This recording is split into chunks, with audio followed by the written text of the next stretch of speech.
Oke teman-teman, kali ini kita akan mencoba pertanyaan saudara kita, teman kita, yang bagaimana kita membuat filter tapi menggunakan enum list ya. Kalau di video yang lalu-lalu kita menggunakan filter enum, jadi datanya cuma ada satu. Bagaimana kalau kita menggunakan enum list yang datanya itu lebih dari satu? Di sini langsung saja sudah saya sediakan di sheet tanya, ada ID, tanggal, penanya, dan juga pertanyaan. Ya, ini data sembarang. Kemudian kita juga siapkan filter tanyanya atau kolom filternya, yaitu ID, tanggal, dan penanya.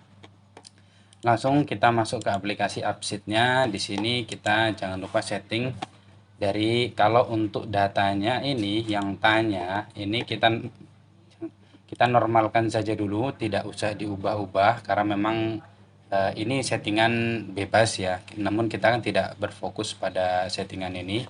Kemudian kita masuk ke filter tanya ini ya. Nah, filter tanya, oh tidak, di bagian tanya, hal yang harus kita pastikan adalah bagian tanggal di data validasinya sini.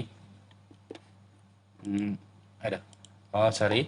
Kalau di sini enggak ya. Kita di bagian filter tanya ini, bagian tanggal, data validasi adalah dari mana data tanggal ini akan diambil. Nah, kita mengambil dari tanya, kemudian tanggal. Jadi tanggal inilah nanti yang akan ditampilkan ya.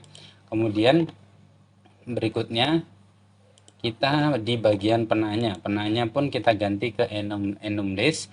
Kemudian data validatinya pun sama dari tanya dan penanya. Jadi dari folder ini, dari sheet tanya, kemudian penanya yang ini ya. Oke, seperti itu. Seperti biasa, untuk membuat tampilan filter seperti ini bisa dilihat video sebelumnya yang tentang filter enum ya. Nah, kemudian kita langsung masuk saja ke daftar filternya atau rumusnya. Di sini sudah saya buat biar lebih cepat.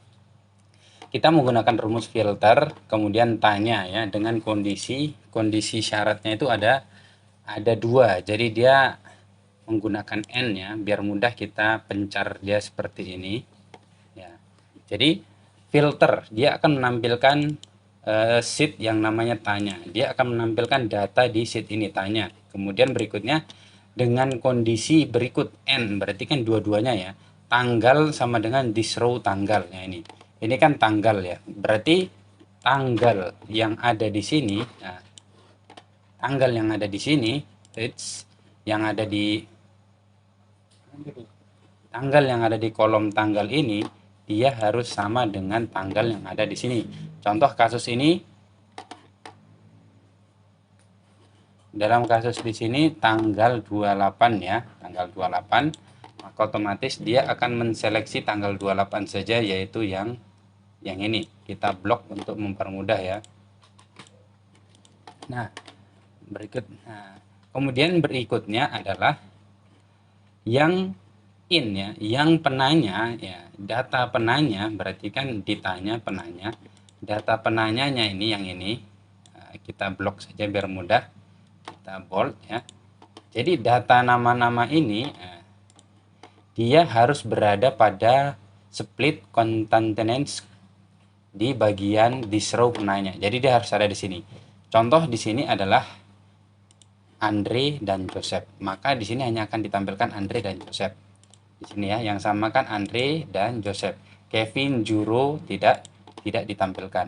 Nah, kalau ini kita kosong berarti kosong. Kalau kita klik Faisal hanya Faisal. Kalau kita klik Joseph hanya Joseph. Juro hanya Juro. Ya, kurang lebih seperti itu ya. Bagaimana menjelaskan ini splitnya? Fungsi split itu kan untuk memisahkan data-datanya. Jadi kalau kita lihat di datanya sini ya, ini kan masih kosong ya, nggak ada listnya. Kita lihat di bagian filter tanya ini, penanyanya kosong, ya kan? Jadi tidak ada data yang dibandingkan. Lalu kalau ada di sini, kalau ada di sini Joseph, ya, maka di sini ada Josephnya. Ya. Jadi dia akan membandingkan seperti ini. Jadi nama yang ada di tanya ini akan dibandingkan dengan yang ada di Joseph sini. Terus kemudian kenapa kita harus menggunakan concatenance?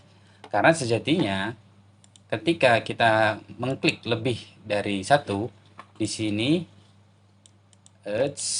mouse-nya agak sensitif ya. Di sini ada tanda spasinya. Nah, di sini ada pemisah delimiter ya. Delimiter inilah yang nanti dihapuskan oleh rumus yang namanya split ya. Jadi datanya ini dipisahkan ya. Concatenance ini nama. Jadi ini untuk membuat dia menjadi teks ya. Akhirnya kan dia terbacanya seperti ini. Teks Andre spasi koma spasi Joseph ya. Nah, setelah itu dengan split ini delimiternya adalah ini tanda ini pemisah ya. Itu akan dipisah menjadi Andre dan Joseph. Jadi data Andre dan Joseph ini akan dibandingkan dengan yang ada di sini.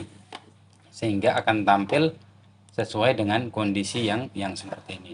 Contoh kalau kita rubah di tanggal yang lain, misalkan tanggal 9, maka kosong ya. Karena tanggal 9 ini cuma hanya ada satu data dan kosong. Kita coba di tanggal yang lain, misalkan tanggal 8. Maka di sini itu pun sama hasilnya ya. Ini Faisal, Andre, ini kalau kita klik semuanya ada di sini.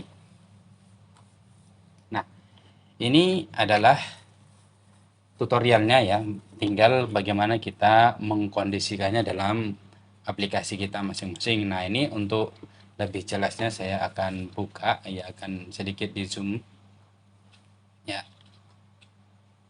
Nah, jadi filter, kemudian di mana sheet, nama sheetnya, kemudian ini adalah kondisinya atau syarat-syaratnya, apa saja sih yang harus dibandingkan, tanggal dengan tanggal, kemudian yang berikutnya adalah penanyanya ya. Tinggal lihat di copy paste jika sekiranya ingin digunakan.